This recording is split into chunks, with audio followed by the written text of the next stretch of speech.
Photographer Diane Arbus rose to prominence in the 60s, and since then her work has always been labelled as controversial. Her disturbing portraits were either seen as brave and groundbreaking or as exploitative and cruel. She was ambitious and driven, but was also facing her own demons as she explored subjects that were on the fringes of society, far from a comfortable life in New York. Like Robert Frank, she rebelled against the safe and stylish photographs that were considered acceptable during that period. They both produced raw and provocative images that forced viewers to engage with the world around them without being shielded from the troubling, the ugly, and the bizarre. The world of photography has been permanently altered by their innovation and gritty authenticity. Diane was a depressive and a high achiever. She was privileged but sought out the downtrodden. She was attractive but was drawn to the physically damaged. She was a New York insider who identified with outsiders. She was a troubled human being who committed suicide at the age of 48. In this video, I attempt to explore motives for taking these remarkable photographs and the ongoing debate about their ethical legitimacy. Diane grew up in the 1930s during the Depression. Her father owned Russack's, which was a fashionable fur and ladies' clothing department store on Fifth Avenue. Because of their wealth, she was shielded from the brutal effects that this economic collapse had on many Americans. She once said, "One of the things that I suffered from as a kid was that I never felt adversity." She went on to say, "I felt confirmed in a sense of unreality, which I could feel as unreality. And the sense of being immune was, ludicrous as it seems, a painful one." Guilt is an incredibly destructive as well as motivating emotion, and in Diane's case was a response to her sheltered and privileged upbringing, her good looks, her position in society, and the feeling that she didn't deserve these unearned advantages. Shame is closely linked to guilt. She said that she felt stricken with good fortune. Her work can be seen as a series of efforts to cross class lines and to cast off this shame, and to take herself and her viewers into dark and alien spaces. These feelings of guilt and shame led her to idolize what she termed freaks. She remarked about her favorite subject, "There's a quality of legend about freaks, like a person in a fairy tale who stops you and demands that you answer a riddle. Most people go through life dreading they'll have a traumatic experience. Freaks were born with their trauma. They've already passed their test in life. They're aristocrats." Obviously, to the rest of society, she was already accepted as an aristocrat, while her freaks were regarded as the unwashed. She said that she found the family fortune humiliating. Writer Susan Sontag didn't have much good to say about photography in general, but she was especially harsh about Arbus's work. She wrote that Arbus's interest in freaks expresses a desire to violate her own innocence. In photographing dwarfs, you don't get majesty and beauty, you get dwarfs.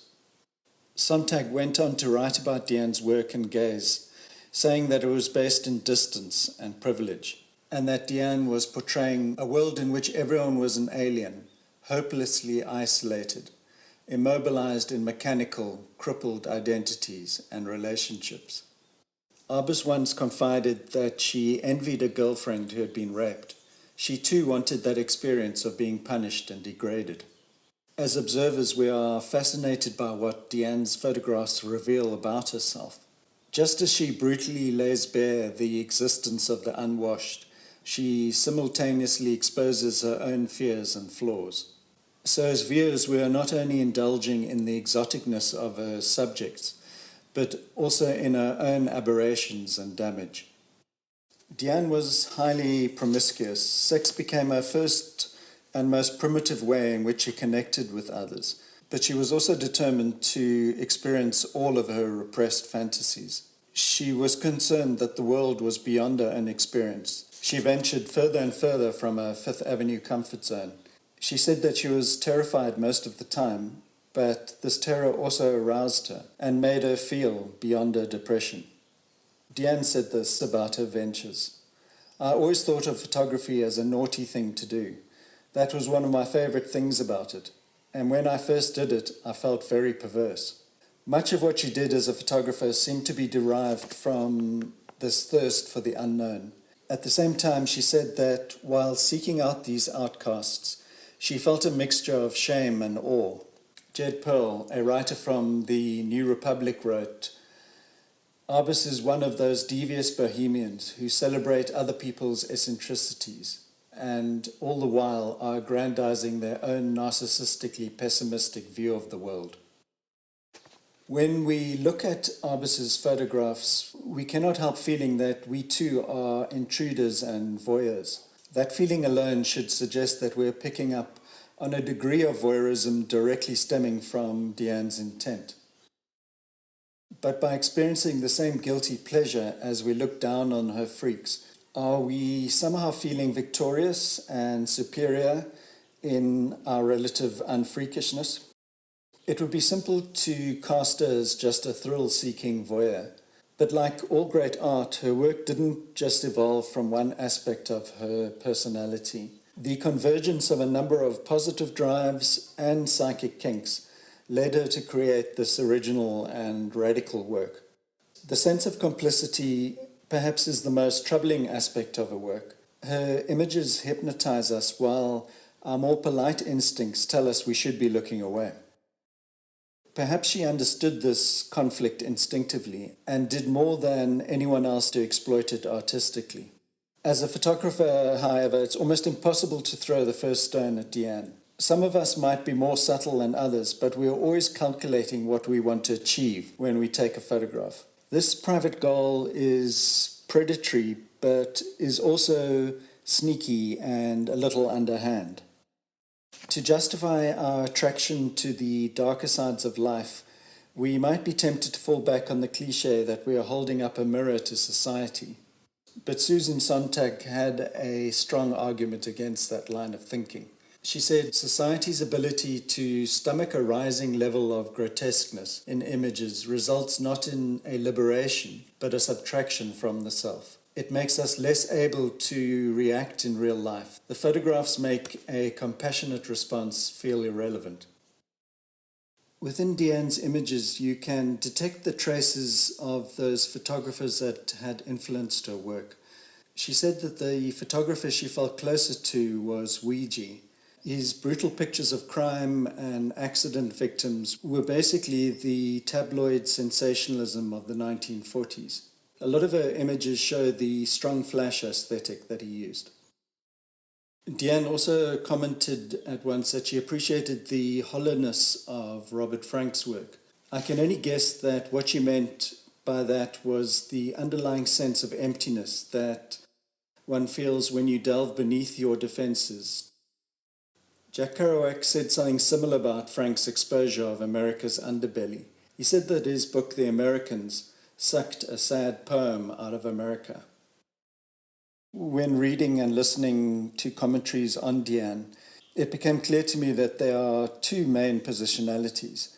Her champions tend to romanticize her intent. They believe that she possessed a unique sensitivity and had enormous empathy for the people that she photographed. Some even claim that she was a great humanist. On the other hand, others claim that she was aggressive, manipulative, and preyed on people for her own gratification. Susan Sontag thought that Arbus's work had a theme of masochism in it. This might well be true given Diane's feelings of depression and isolation. Masochists have a taste for pain. They prefer pain to no feelings at all, or they seek pain to overshadow their own psychic distress. With regards to Arbus being a humanist and an empath, empathy is described as the ability to understand and share the feelings of another. She definitely felt empathy because of her own sense of being an outsider. And because of this, she was able to communicate with a genuine intimacy. But her desire to produce powerful images immediately would set a limit to her capacity for empathy. This is the case for all photographers. It's impossible to maintain a completely open line of empathy with the subject while at the same time thinking about what one wants to achieve. So one part of you is connecting, but another part remains as a calculating observer. That part of oneself is acquisitional and predatory in a way because one is waiting for the subject to reveal themselves in some moment of vulnerability. It's very unlikely that one could find a photographer today who hasn't been influenced by either Robert Frank or Diane's raw aesthetic. Diane's influence is sometimes obvious when one looks at work of, say, Nan Goldin, Mary Ellen Mark, or Roger Ballin. The work that Diane left behind remains powerful, not just because of its stark beauty, but because it remains as a challenge to viewers to question their voyeuristic complicity when they appreciate her work. For photographers, the challenge is even greater because it requires that we face the acquisitional and predatory nature of the medium itself. Following her death in 1971, her brother Howard Nemerov wrote a poem about Diane. He wasn't just a Sunday afternoon poem scribbler. He had won a Pulitzer Prize for Poetry in 1977. The poem ends as follows. And now you've gone, who would no longer play the grown-ups game, where, balanced on the ledge above the dark, you go on running and you don't look down, nor ever jump because you fear to fall. I found the whole research process for this video really interesting, and I gained a lot of insights about Diane the person. I've always been a great fan of her work, but I've probably gained more compassion for her as a person. I hope you enjoyed it and join me next time.